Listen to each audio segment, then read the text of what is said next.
오늘 수신된 기록은 범인이 죽고 7년이 지나서야 범인이 밝혀진 사건입니다. 2009년 11월 6일 히로시마현의 한 산에서 버섯을 따던 남성이 벼랑 아래에서 사람의 머리 부분을 발견합니다. DNA 감정 결과 열흘 전 사라진 19살 여대생이었죠.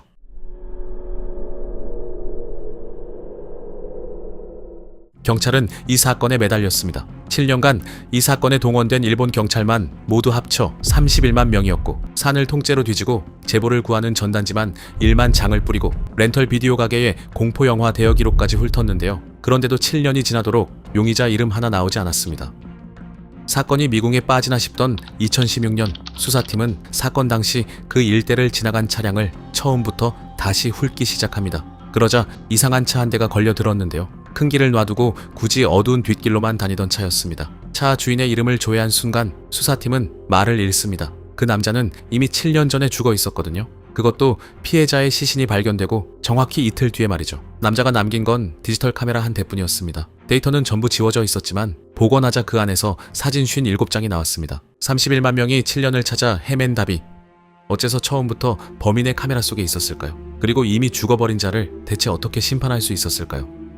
피해자는 히라오카 미야코 씨. 사건 당시 19살로 시마네 현립대학 1학년이었습니다. 미야코 씨의 고향은 시코쿠의 가가와현 사카이데시입니다. 그해 봄 고등학교를 졸업하고 대학에 붙어 시마네현으로 올라온 새내기였죠. 낯선 땅에 온 지 겨우 반년밖에 되지 않았던 겁니다. 미야코 씨가 다니던 대학이 있는 시마네현은 일본 혼슈 서쪽 끝의 조용한 지방입니다. 인구가 적고 밤이면 가로등조차 드문 논밭과 산이 이어지는 한적한 시골이죠. 키는 147cm로 작은 편이었지만 성격은 밝고 활발했습니다. 고등학교 때는 응원부 활동을 했고 어학연수로 간 미국에서도 현지에 금세 녹아들었다고 하죠. 아르바이트 하던 아이스크림 가게 점장은 그녀를 이렇게 기억했습니다.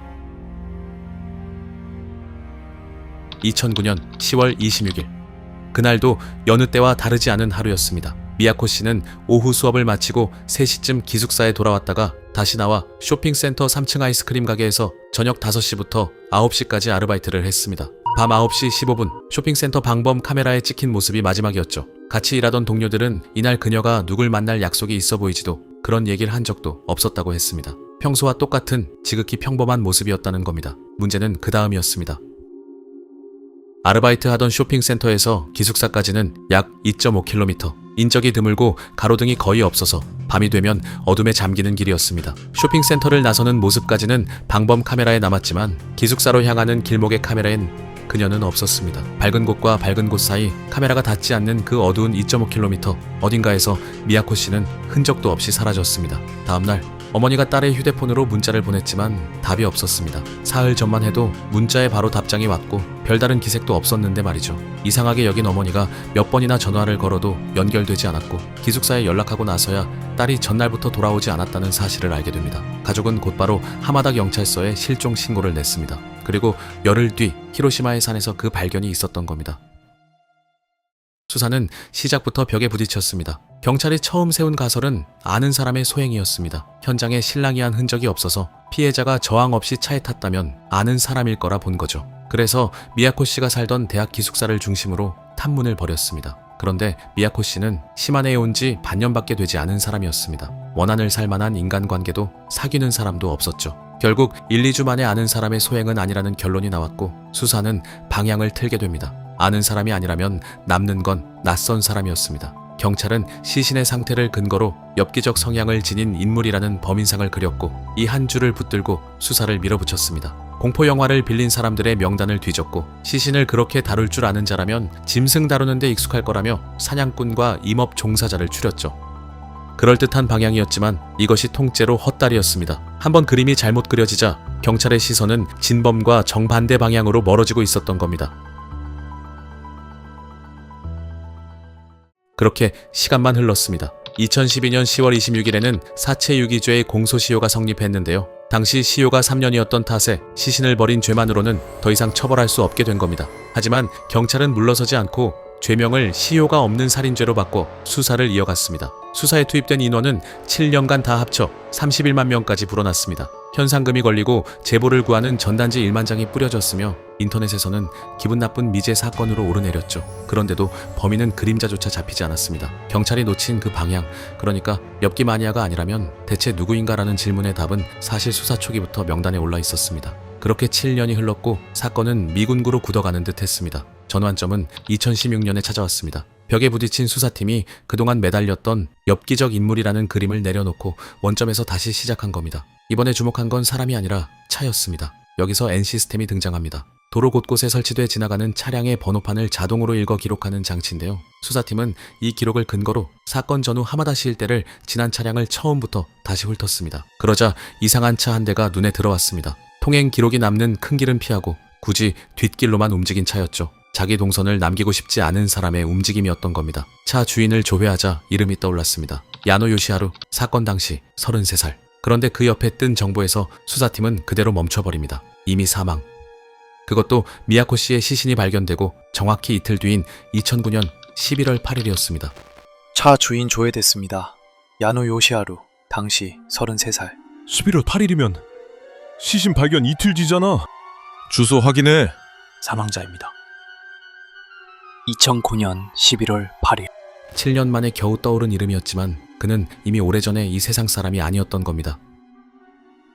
야노 요시하루. 7년 만에 겨우 떠오른 이름이었지만 정작 그를 붙잡아 물어볼 방법은 없었습니다. 이미 죽은 사람이었으니까요. 그래서 수사는 방향을 틀었습니다. 살아있는 용의자를 추궁하는 대신 죽은 자가 남긴 흔적을 거꾸로 파고들기 시작한 겁니다. 야노가 어떤 사람이었는지부터요. 야노는 야마구치현 시모노세키에서 담배 가게와 세탁소를 하는 부모 밑에서 자랐습니다. 이웃들은 그를 얌전한 아이였다고 별 인상이 남지 않을 만큼 조용한 사람으로 기억했죠. 중학교 때는 육상부에서 중장거리를 뛰며 3학년 때 부장까지 맡았고 고등학교 동창들도 그를 성실하고 말수적은 학생으로 떠올렸습니다. 여기까지만 보면 평범한, 오히려 모범적인 청년이었습니다. 합격한 방위대학교를 마다하고 규슈공업대학 야간부에 진학했지만 밴드 활동에 빠져 학교를 중퇴합니다. 그러다 2002년 근육이 굳는 난치병을 앓게 되면서 연주가 어려워졌고 밴드도 해체됐죠. 어긋나기 시작한 건 그 무렵부터였습니다. 상경한 야노는 도쿄 스기나미구의 길거리에서 강제 추행 사건을 저지릅니다. 이 사건을 포함해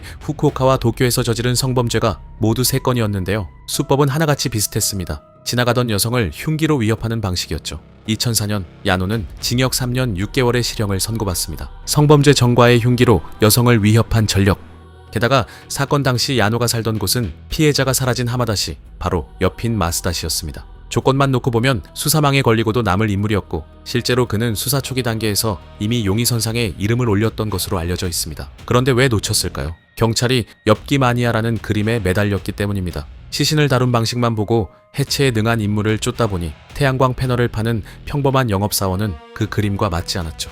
그렇게 진범은 자기들이 그린 범인상과 다르다는 이유만으로 명단에서 지워졌습니다. 형기를 마친 야노는 고향으로 돌아와 2009년 5월 주택 설비 회사에 취직해 태양광 패널 영업을 하고 있었습니다. 그리고 그해 10월 사건이 벌어집니다. 이제 남은 건 그 디지털 카메라입니다. 정과를 확인한 경찰은 야노의 유품을 정밀하게 살폈고 디지털 카메라와 USB 메모리에서 이미지를 발견합니다. 데이터는 전부 삭제돼 있었지만 전문 부서가 복원해냈고 그 안에서 나온 것이 57장의 사진이었죠. 중복을 빼면 40장 정도였습니다. 무엇이 찍혀 있었는지 구체적으로 말씀드리지는 않겠습니다. 다만 그 사진들이 결정적 증거가 됐고 그때껏 밝혀지지 않았던 피해자의 정확한 사인까지 특정하게 해줬다는 것만 짚어두겠습니다. 배경에 찍힌 욕실을 통해 범행 장소가 야노의 마스다시 자택이라는 것도 드러났고요. 그런데 여기서 서늘한 사실이 하나 있습니다. 야노는 이 사진들을 1시간 반에 걸쳐 찍었습니다. 그리고 전부 지웠습니다. 지울 거였다면 왜 찍었고 찍을 거였다면 왜 지웠을까요? 그 1시간 반 동안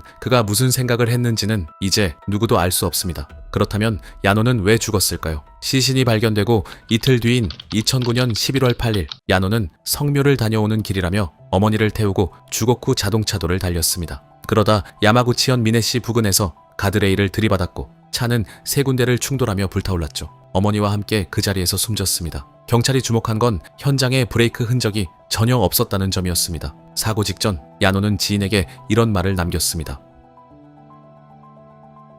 게다가 사고 석 달 전 야노는 SNS에 집 근처에서 성묘를 마쳤다고 적은 적이 있었습니다. 이미 성묘를 다녀왔는데 굳이 고속도로를 타고 다시 갈 이유가 없었던 거죠. 시신 발견 이틀 뒤라는 시점, 브레이크 흔적 없는 사고, 그리고 큰일을 저질렀다는 말. 이 3가지를 나란히 놓으면 사건 발각에 몰린 그가 스스로 목숨을 끊었을 가능성이 높다는 게 경찰의 판단이었습니다. 하지만 유서는 나오지 않았습니다. 사고인지 자살인지는 그래서 영원히 확정할 수 없게 됐고 그가 왜 아무 죄 없는 어머니까지 함께 데려갔는지도 답을 들을 길이 사라졌습니다. 2016년 12월 20일 시마네와 히로시마 양 현경은 야노 요시하루를 살인, 사체 손괴, 사체 유기 혐의로 검찰에 송치합니다. 다만 피의자가 이미 사망한 상태였기에 이례적인 피의자 사망 송치였습니다. 이듬해 2017년 1월 31일 마스의 지방검찰청은 그를 불기소 처분합니다. 죄를 물을 사람이 이 세상에 없었으니까요. 7년의 수사기간 동안 동원된 일본 경찰만 다 합쳐 31만 명. 그 긴 시간이 끝난 자리에 남은 건 법정도 판결도 없는 종결이었습니다. 범인은 밝혀졌지만 누구도 그를 심판하지 못했습니다. 이 사건은 수사관의 확신이 때로는 가장 큰 함정이 된다는 것, 일본 수사 역사에 남긴 교훈이었습니다. 이상 오늘의 수신을 종료하겠습니다. 시청해주셔서 감사합니다.